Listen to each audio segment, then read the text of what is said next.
কয়দিন পরে গোয়াতল লঙ্গি বন্ধ থাকবো না, ধরেন আমার বউ বন্ধ থাকবো না কয়দিন পরে, যা দেখতেছি শুধু গ্যাস আর কারেন্ট না, আমাদের কয়দিন পরে গোয়াতল লঙ্গি বন্ধ থাকবো না। আমি যে একটা লঙ্গি কিনবো এই জিনিসটাও আমাদের থাকবে না। বর্তমান যে দেশের অবস্থা ভয়াবহ খারাপ, এখন আমার মুখ দিয়ে খারাপ ভাষা বলা লাগে যে আমি যদি একটা বেলেট যদি কিনি বালকামানির জন্য, এই বালকামানি বেলেট কিনবে গেলেও আমার চান্দা দিতে হবে 2 টাকা বা 5 টাকা। বর্তমান দেশের মধ্যে এই অবস্থা, 10 টাকার জন্য যেখানে মানুষ মারা হচ্ছে চান্দার জন্য, দেশের মধ্যে আইন গাইন, দেশের মধ্যে আইন শৃঙ্খলা বলতে কোনো জিনিসটাই। আমি কেরানীগঞ্জে জেলখানায় ছিলাম, বর্তমান জেলখানার মধ্যে বাণিজ্য চলতেছে, থানার মধ্যে বাণিজ্য চলতেছে এই মামলা নিয়ে। ওপেন মনে করেন ব্যবসা হইতেছে মাদকের, তো এইদিকে মনে করেন কোনো খেল নাই। আর আমরা সাধারণ মানুষ, আমাদের কর্ম নাই।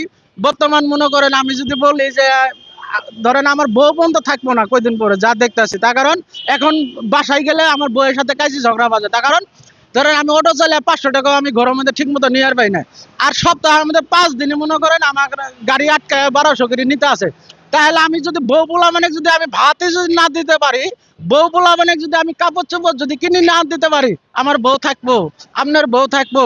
তো এই হিসেবে দেখা গেলে যে 2 দিন পরে মনে হয় আমাদের মানে হিজড়েরা তো বর্তমান আমাদের চেয়ে শান্তিতে আছে, ওরা যে শান্তিতে আছে, রোহিঙ্গারা যে শান্তিতে আছে, বর্তমান বাংলাদেশের নাগরিক আমরা যারা আছি এরা মনে করেন কোনো দিকেই শান্তি নাই।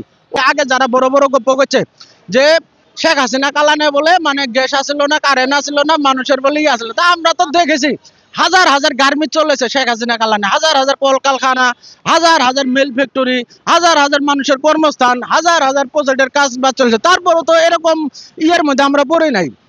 সারাদিন কাম করেছি, বউ পোলাপান নিয়ে শটানে ঘুম পেরেছি, দরজা জানালা খোলা রেখে। আরে এখন তো দরজা জ্বালানা তো দূরস্থান, তালা মারিও থাকা যায় না। আমার বউ নিরাপত্তার মধ্যে নাই, আমার সন্তান নিরাপত্তার মধ্যে নেই। আপনারা দেখেছেন যে 3 বছরের শিশু থেকে 70 বছরের বৃদ্ধা পর্যন্ত ধর্ষণ বানাইছে। তাহলে কোন বাংলাদেশে বর্তমান আছি আমরা, হিসাব করে দেখেন।